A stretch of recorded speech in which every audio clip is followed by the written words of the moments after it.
नवी मुंबईमधील कोपरखैरणे सेक्टर 19 मध्ये पतीनं पत्नीचा आपल्या मुलांसमोरच घात केल्याची घटना उघडकीस आली। त्यानंतर पतीने स्वतःवरही वार केल्याची घटना घडली आहे। गणेश शिरसाट याने चारित्र्याचा संशय घेत पत्नी गौरी शिरसाट हिच्यावर धारदार वार केलेत। यामध्ये पत्नीचा मृत्यू झाला असून जखमी पतीवर मुंबईतील जे रुग्णालयात उपचार सुरू आहेत।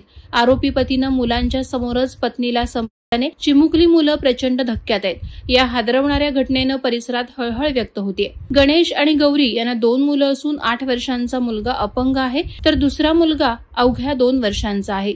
निर्दयी गणेशने मुलांच्या समोर पत्नीचं डोकं भिंतीवर आपटलं, तसंच 10 ते 15 वार केले।